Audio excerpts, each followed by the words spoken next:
A 27-year-old beauty therapy student is in her final weeks of studies and is very excited about finishing her training.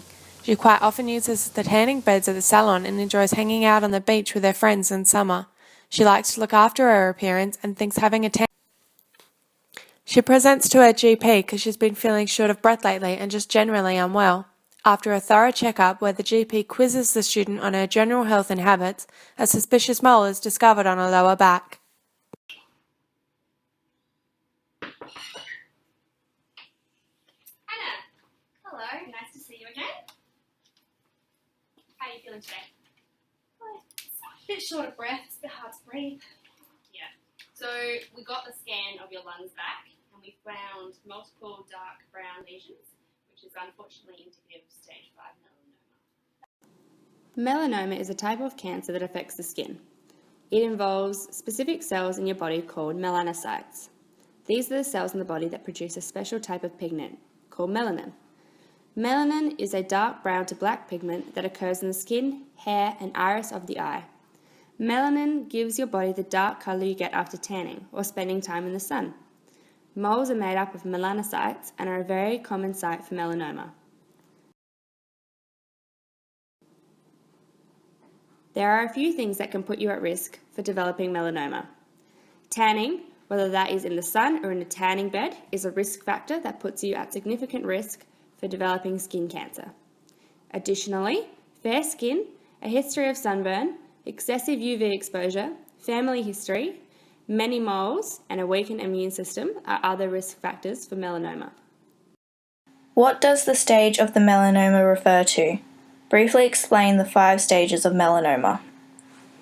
Staging refers to the 5 levels of invasion that the melanoma could possibly have spread to. As each stage increases further, the worse the prognosis becomes. The 5 stages, according to the Clark scale, are: Level 1, also known as melanoma in situ, is a melanoma growth that is contained only in the outer layer of the skin, known as the epidermis. Level 2 is a melanoma growth that has spread from the epidermis to the papillary dermis, which is the layer directly under the skin. Level 3 is a melanoma growth that has spread from the epidermis, papillary dermis, and is now touching, also known as impinges, on the next layer down, which is the reticular dermis. Level 4 is a melanoma that has spread to the deep dermis, and a level 5 melanoma has grown into the layer of the fat under the skin. Removal of a level 1 to 3 melanoma would require a 1 cm margin around the growth, whereas a level 4 to 5 would require a 2 cm margin. There is another scale of staging known as TNM, which stands for tumour size, lymph node involvement, and whether the cancer has metastasized to other parts of the body. These stages include stage 0. This stage of melanoma cells is confined to the epidermis. Stage 1. This stage can consist of a growth that is not ulcerated, can be between 1 mm and 2 mm thick, and is confined to the epidermis. Stage 2. At this stage, the melanoma can be between 1 mm and 2 mm thick and be ulcerated, or be between 2 and 4 mm thick and be either ulcerated or not ulcerated. This melanoma is still confined to the skin. Stage 3. This type of melanoma can be either ulcerated or not ulcerated, but has now reached between 1 to 3 lymph nodes. In stage 4, these melanomas have spread elsewhere to the body, such as the lung, brain and liver, away from the primary site of growth and nearby lymph nodes. What level of tissue involvement is associated with a stage 4 tumour? Stage 4 tumours, in regards to the TNM scale, have metastasized to nearby lymph nodes and away from the primary site of growth. These types of tumours usually spread to the lung, liver, brain, distant lymph nodes, and to areas of the skin. Once the cells grow vertically into the deep dermal layers of the skin, the lower half of the reticular dermis, they are able to access the blood and lymphatic systems, which gives them the opportunity to spread throughout the body. Once the cancerous cells reach this level, they allow the cancer to travel through the body to other sites, and these are what's known as metastases. With melanoma, there are common sites for metastases.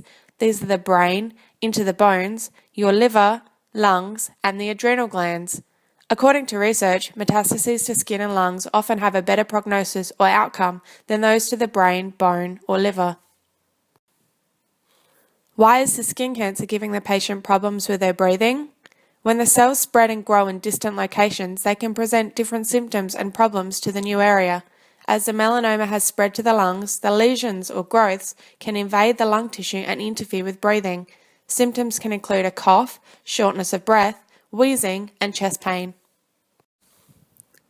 But why are these lesions in the lungs brown? These growths will always present with a brown or black colour as they are made from cells called melanocytes, which contain melanin, the pigment that gives our skin its colour. Just because the cells are inside the body doesn't change their appearance. Much like a mole would appear brown on the outside, it's the same on the inside because of the cells it's made up of. The way a tumour can move into another area of the body is reliant on its ability to metastasize. The original tumour at the site of origin contains a group of cancerous cells that grow together. As the tumour grows, fragmented cells from the tumour break off and may spread to other parts of the body. This process is called metastasis. In the case of the patient, it can be seen that the tumour has gained access to the lungs from the site of origin by process of metastasis. There are two routes that the cancerous cells can metastasize into the lungs. These routes are the circulatory and the lymphatic. One of the main routes a tumour may have moved into the lungs is via the circulatory system. The circulatory system plays a large role in where the tumour can metastasize. As the cancerous cells generally reach the capillaries first, they then travel to the lungs as the capillaries are returning the deoxygenated blood from the body organs into the lungs for oxygenation. The cancerous cells flow through until it gets lodged in one of the small capillaries and then moves through the capillary wall into the corresponding lung tissue. It can then multiply and grow to a new tumour if the conditions are suited for these cells. The other main route for the tumour to access the lungs is via the lymphatic system. The tumour, like in the circulatory system, infiltrates the minor vessels. As the lymphatic system is designed for the flow of immune cells, it becomes easy for cancerous cells to infiltrate the lymph system. In the case of the lymphatic system, the cancerous cells travel through the system until they reach a lymphatic node in the lungs, in which they can lodge. Once in the lymphatic node, it can grow and form a secondary tumour. In order for this melanoma to progress to enter either of these systems, it must first travel into the lower parts of the epidermis. This is due to the fact that the outer layer of skin does not contain any blood vessels or lymph vessels. Once the tumour has grown and travelled down into the lower layers of the skin, these cancerous cells can either enter the capillaries of the circulatory system or the lymph vessels of the lymphatic system. The cells then flow through these systems and form in other parts of the body, and then they can grow to form these secondary tumours. As these cancerous cells aim to move, they produce substances that get them flowing through the body. The process of metastasis is one that is highly specific. Not all cancerous cells can just metastasize to another part of the body. There are many factors expressed by both the tumour and the host that prevent growth. In the primary tumour, only a small number of cells are actually capable of surviving the journey to another part of the body. It is believed that fewer than 1 in 10,000 cancer cells can survive the process to form a secondary tumour. Survival rate. It is impossible to say for sure how long a person will live after receiving a cancer diagnosis. However, by looking at the statistics, we are provided with a rough timeline. The fact that the patient is being diagnosed with a stage 5 melanoma means that the original cancer has metastasized to the subcutaneous fat layer of her body.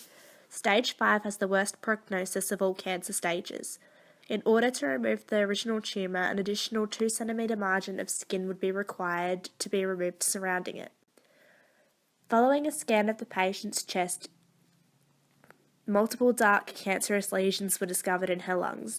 This is a secondary location, which means that the primary melanoma cancer discovered on her back has now metastasized to her lungs via the bloodstream or lymph system. She is now diagnosed as stage 5.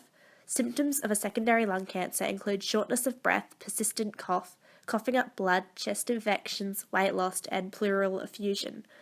Whilst every case is different, it is impossible to give an exact prognosis timeline. Statistics suggest that a malignant melanoma that metastasized to the lungs gives the patient roughly 8 months to 1 year to live. Only 4% of diagnosed patients make it to the 5-year survival mark. Early detection of the secondary lung tumour is preferable, as possible surgical removal will vastly improve the patient's chances of being in the 4% of people achieving the 5-year survival rate. However, secondary tumours have also been discovered in 3 of the patient's lymph nodes. Had she not been diagnosed with secondary lung cancer, rather just the original primary melanoma and the secondary lymph node metastasis, then her prognosis would have been much more favourable. When the cancer has spread to just one lymph node, the 10-year survival rate is approximately 40%. When it spreads to 2, 3 or 4 lymph nodes, as is the case with our patient, the 10-year survival rate drops down to 25% of people. If the cancer had have spread to 5 or more lymph nodes, then the 10-year survival rate would have been expected to be more around the 15% mark. This, unfortunately, is not the case with our patient, as cancerous lesions are also present in her lungs. Lifestyle factors can help improve prognosis. Our patient is only 27 and, as far as we know, is relatively healthy despite her recent cancer diagnosis. These factors could potentially add more time to expected survival rate.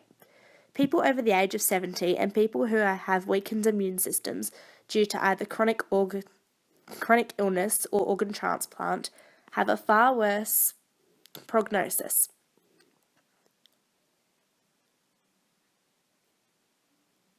This is due to the lack of physical strength required by the body to fight back against the cancer. The prognosis of this diagnosis is not good. Our patient is likely to only live another 8 months to a year or so, based on the severity of her malignancies and the spread to 3 different locations in her body.